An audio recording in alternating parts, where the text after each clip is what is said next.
Hello friends, இன்றைக்கி நான் பார்க்க போகிற என்ன கேட்டிங்கன்னா நீட் கெமிஸ்ட்ரியில் கெமிக்கல் கைனடிக்ஸ்.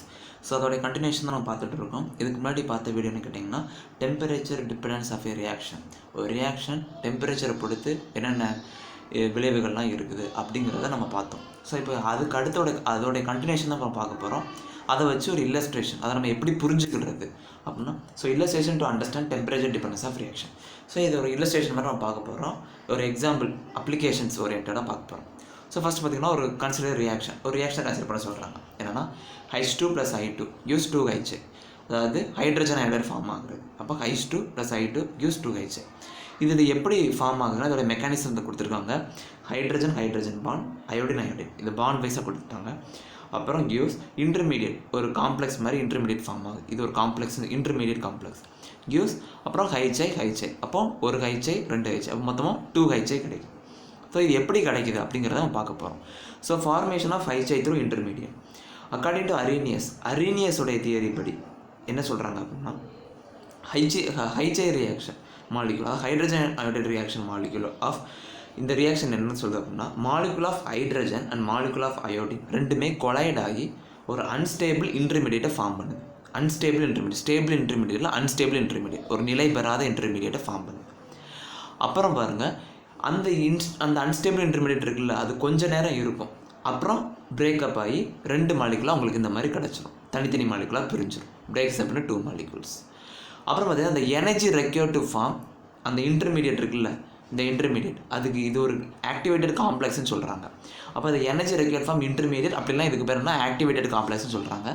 அந்த ஆக்டிவேட்டட் காம்ப்ளெக்ஸ் ஃபார்ம் பண்ணக்கூடிய அந்த எனர்ஜிக்கு பேர் தான் ஆக்டிவேஷன் எனர்ஜின்னு சொல்கிறாங்க, EA அப்படின்றாங்க. ஸோ இது வரைக்கும் புரிஞ்சுதுங்களா? இப்போ அடுத்து பாருங்கள்.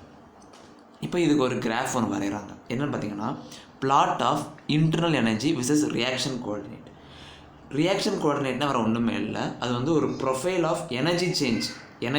ஒரு ரியாக்டன் ப்ராடக்டாக மாறதுக்கு எவ்வளவு எனர்ஜி சேஞ்ச் ஆகிருக்குது அப்படிங்கிற காட்டக்கூடிய ப்ரொஃபைல் தான் ரியாக்ஷன் கோஆர்டினேட். அப்போ ரியாக்ஷன் கோஆர்டினேட் பொட்டன்ஷியல் எனர்ஜி, இது பொட்டன்ஷியல் எனர்ஜி இந்த இருக்குது. அப்போ Y கோஆர்டினேட்டில் பொட்டன்ஷியல் எனர்ஜி, இது ரியாக்ஷன் கோஆர்டினேட் ரெண்டுமே இருக்குது. ஸோ அப்போ என்ன ஆகுதுன்னு பார்த்தீங்கன்னா, A இது வந்து ரியாக்டன், B வந்து ப்ராடக்ட்.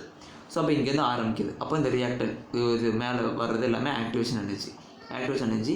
இங்கே ஃபார்ம் ஆகக்கூடியது வந்து ஆக்டிவேட்டட் காம்ப்ளெக்ஸ், நம்ம முன்னாடி பார்த்தோம்ல அந்த ஆக்டிவேட்டட் காம்ப்ளெக்ஸ். அப்புறம் கீழே இருக்குது. ஸோ இது வந்து உங்களுக்கு வந்து B ப்ராடக்ட் கிடைக்குது. ஸோ இப்போ இது ரெண்டுத்துக்கு இடையில இந்த என்தால்பி சேஞ்ச் இருக்குல்ல, அதான் ΔHன்னு சொல்லியிருக்காங்க. இதான் அந்த என்தால்பி சேஞ்ச். ஸோ இவ்வளவு இந்த டயக்ராம் மென்ஷன் பண்ணிட்டாங்க. இப்போ இந்த டயக்ராம் தான் நான் எக்ஸ்பிளைன் பண்ண போகிறேன்.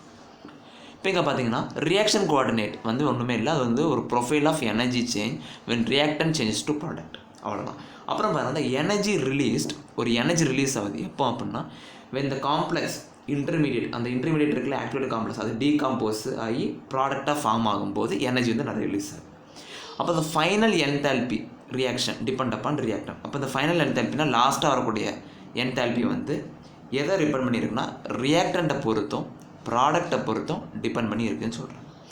அதுக்கப்புறம் பாருங்கள், ஆல் மாலிகுல்ஸ் ரியாக்டிங் ஸ்பீஷீஸ், எல்லா மாலிகுலும் இந்த இதில் இருக்கக்கூடிய இந்த ரியாக்டிங் ஸ்பீஷீஸில் எல்லா மாலிகுலுக்குமே ஒரே கைனடிக் எனர்ஜி இருக்காது. It does not have same kinetic energy for all molecules of reacting species. அது நீங்கள் புரிஞ்சுக்கணும். அப்புறம் அது எப்படி, it is difficult to predict the behaviour of one மாலிகுலில் எந்த ஒரு மாலிகுலுமே அதோடைய பிஹேவியர் நம்மளால் ப்ரெடிக்ட் பண்ண முடியாது.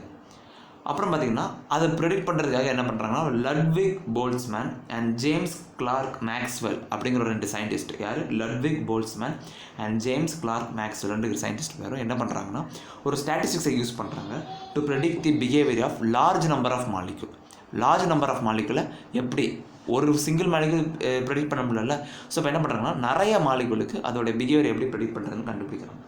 ஸோ அவங்களோட தியரி எப்படி என்ன கேட்டிங்கன்னா, distribution of kinetic energy. According to the distribution of kinetic energy describe என்ன சொல்கிறாங்கன்னா, plotting the fraction of molecules NE/NT. fraction of moleculesனால் NE/NT. அதாவது கைனடிக் எனர்ஜி, NEங்கிறது கைனடிக் எனர்ஜி, இது Tங்கிறது total kinetic energy. NE represents number of molecules the energy NEங்கிறது number of molecules the energy E. எந்தெந்த மாலிகுல்ஸ்லாம் energy இருக்குதோ அதுதான் NE.